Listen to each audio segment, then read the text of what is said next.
Welcome to our channel, all friends. If you are new to my channel, please subscribe my channel and press the bell icon to stay update for new videos. Thanks. Let's start new video. Hurry up, Eamon. We're getting late for the party, Shahryar said, casting a deep glance at me as he urged me to leave quickly. I was already fully dressed, just running a brush through my hair while admiring myself in the mirror, feeling proud of my fate. From a small hut to this grand palace, I felt like the luckiest girl in the world.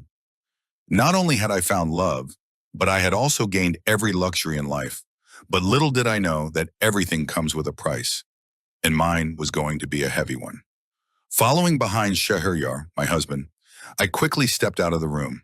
We got into the car, and as we settled in, Shahryar gave me a passionate look and said, "Today you look absolutely stunning. People won't even remember to blink when they see you."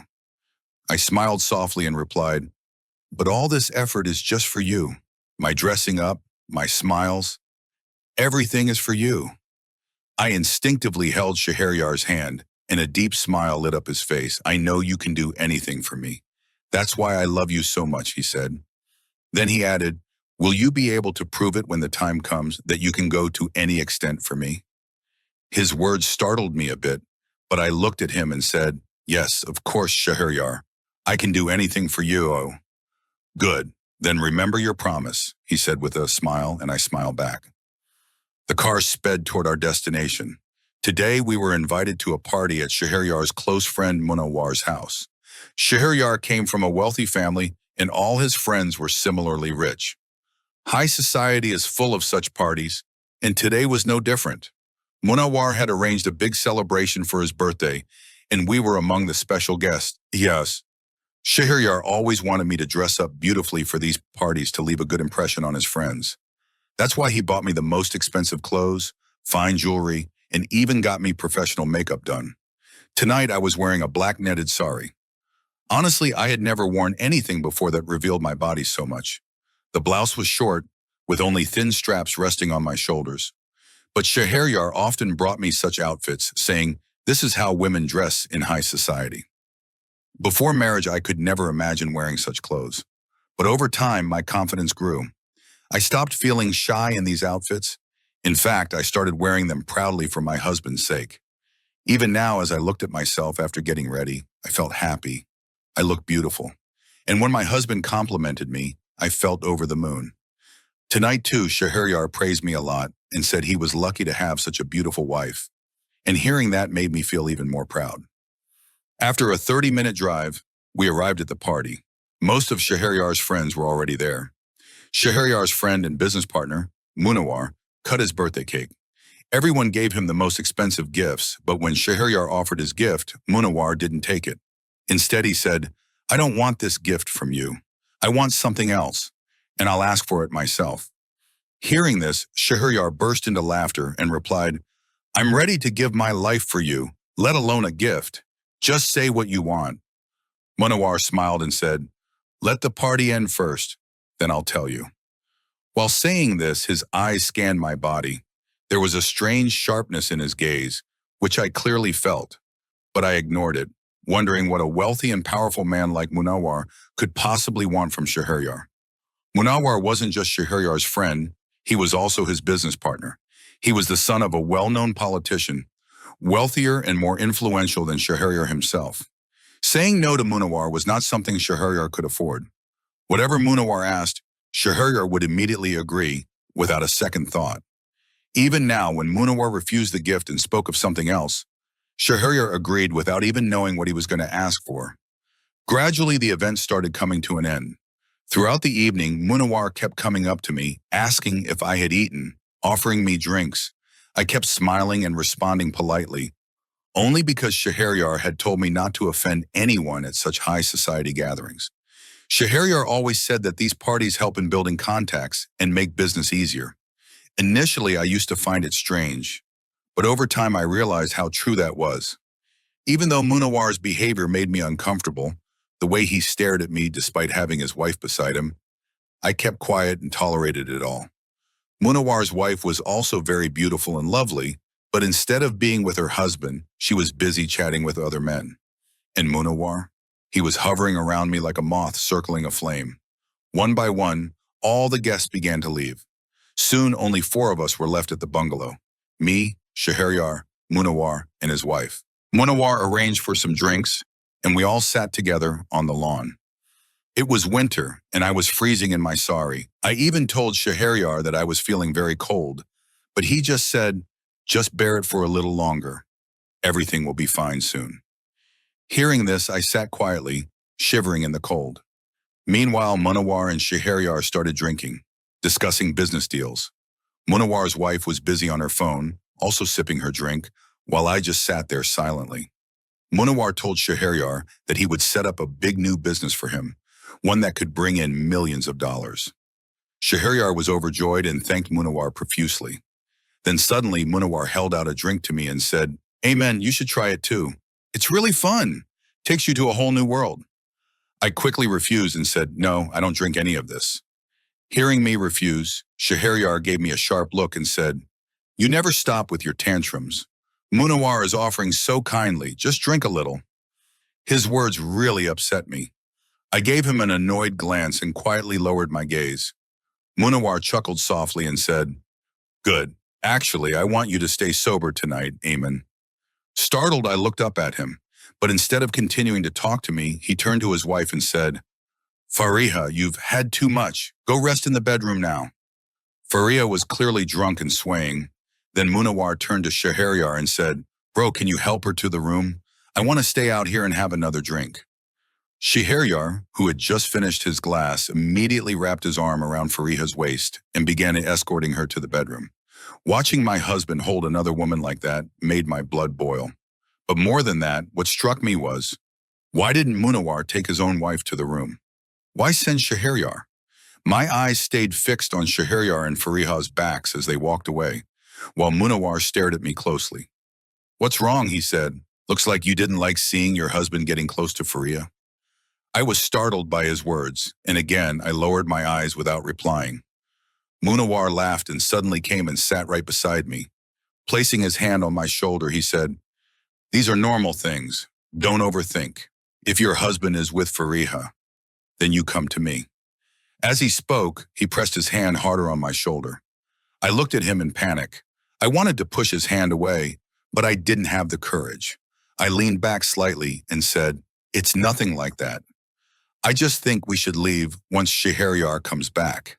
It's getting late." Munawar burst out laughing and said, "Why? What's going to happen at home that you're in such a hurry? Aren't you tired of Shahryar? How long will you keep sleeping with just one man?" I was filled with shame. How could another man speak to me like that? But before I could say anything in response to this disgusting comment, Shahryar returned and said, "Fariha passed out the moment I laid her on the bed." Munawar laughed out loud and said, "You told me you'd give me anything I asked for. Well, here's my request. I want to spend tonight with a new beauty. I want to spend the night with Amen. You can stay with Fariha. She's unconscious anyway, so it won't be a problem. And I like Amen better when she's fully awake." Saying this, he suddenly grabbed my hand and pulled me toward him. I fell straight into his lap. I felt as if fire was coursing through my entire body. Horrified, I looked first at Munawar, then at Shahryar. I was certain that Shahryar would explode in anger over Munawar's disgusting move, that he'd grab him by the collar, demand answers, maybe even break his face. But what I saw next took the ground from under my feet. Shahryar sat there calmly. He didn't react at all to what Munawar had done. In fact, he poured himself another glass, like it was all normal. Furious, I called out to him, "Shahryar, let's go home." But ignoring my words, he said, "It's all right, Munawar. It's not a big deal. Have fun with Amen. I'll finish this drink and head over to Fariha." He said it so casually, like it was nothing, as if this kind of thing had happened many times before. For me, it was revolting. I couldn't believe what I was hearing. I stepped back from Munawar and turned to Shahryar. "Are you out of your mind, Shahryar? I'm your wife, your honor, and you're handing me over to your friend?" I was shattered. "I thought you loved me. I thought you'd do anything for me. But you just want to wife swap." Shahryar laughed loudly and said, "It's just one night, John. What difference does it make?" You said you'd cross any limit for me out of love. So cross this one too. Make my friend happy. Besides, he continued, I'm bored of you now. This way I'll get to enjoy Faria, and you won't be bored with Munawar either. He's a great player. Then he winked. I couldn't believe what I was hearing. We'd only been married for 3 months, and in those 3 months, I never once imagined that my husband could be so shameless, so soulless. She's his birthday gift, Shahryar went on. This is a very special night for him. How can I say no to my best friend? He's doing so much for me, even offering me a huge business deal. The least I can do is offer him this. Then right in front of me, he finished his drink in one gulp, and with unsteady steps, walked off toward Fariha's room. I was calling after him, pleading, but it was like he couldn't hear me at all. Before I could do anything else, Munawar suddenly moved in. He grabbed me tightly in his arms. Even after drinking so much, he was completely in control. Maybe because, for him, drinking was nothing new. But Shahryar, he wasn't used to it. He was gone. Munawar picked me up in his arms. I screamed, kicked, cried, but he carried me inside the bungalow. Then he threw me onto a bed in one of the rooms. He locked the door behind him. Opening the buttons of his shirt, he tossed it aside. And then he began to approach me. The stench of alcohol on his breath made me nauseous. I tried to get up and run, but he overpowered me, pinning me down on the bed, his hands crushing mine against the mattress. His hot, liquor-laced breath hit my face as he sneered. Tell me, my dear, where are you rushing off to? Does that Shahryar think he's more of a man than me? Is he worth dying for? His grip tightened as his eyes raked over me. The night has just begun. A beauty like you walks into my room. You think I'd let you leave without pleasing me? Your own husband sent you here. What's your problem? His fingers tugged at the edge of my sari's palulu, dragging it off my shoulder. I was already half exposed, my blouse strings loose. With a rough flick of his lips, he pushed the fabric aside, baring my arms completely. Shahryar is a lucky man, he slurred, tracing my collarbone. Look at you, soft, full of life. I have all this wealth, yet I'm stuck with Faria, a woman who cares more about her phone than me, dieting herself to bones, ignoring me. But you, his voice dropped, a woman like you, devoted, warm, that's what I wanted. I shuddered as his mouth crashed against my neck, his teeth scraping skin. Summoning strength, I shoved him hard. He toppled off the bed, cursing. Ignoring his slurs, I bolted for the door. But before I could unlock it, he lunged, yanking me back by the waist. The sari tore as he flung me onto the bed again. I'm a decent girl, I sobbed, arms shielding my chest. Let me go! But the devil had taken over. Dragging me by the hair, he hauled me into the attached bathroom and shoved me into a tub of cold water. My entire body trembled as I stared at my own ruin unfolding before me. I screamed, kicked, and fought. But he climbed into the tub with me, pressing his hand over my mouth as he unleashed his savagery. The water thrashed violently, creating a chaotic noise. But his grip muffled my cries. Though I kept pushing him away, he overpowered me, leaving fresh bruises on my skin. Then, in a final act of desperation, just as I felt my honor teetering on the edge of destruction, I summoned every ounce of strength and shoved him underwater. His breath choked, his body flailed, and when I was certain he'd lost consciousness, I scrambled out of the tub. Dripping wet, my clothes clinging to me, I didn't even bother adjusting my torn sari. I just ran. I didn't know if Manowar was alive or dead. Given how long I'd held him under, anything could have happened, but I didn't care. My dignity was all that mattered. As I stumbled out of the bungalow, reality hit me like a knife. Shahryar was still inside. He was with Faria, enjoying himself while I fought for my life. The man I loved, the one I'd left everything for, had handed me over to his friend like some exchange gift in this twisted wife-swapping game. The night was pitch black, the streets empty. It must have been past 2 a.m. My hair was drenched, my body shivering, but the cold was nothing compared to the ice in my heart. Just as I tried to gather my thoughts, a 60-year-old man appeared out of nowhere. Before I could react, he grabbed my arm and dragged me toward the neighboring bungalow. I tried to scream, but his hand clamped over my mouth. He pulled me into what looked like servant quarters at the back of the house, locking the door behind us. My breath came in ragged gasps. I was already broken from Manowar's assault, and now I was at the mercy of this old man who, despite his age, had a grip like iron. He was stronger than Manowar, and I knew, with crushing certainty, that the night's horrors were far from over.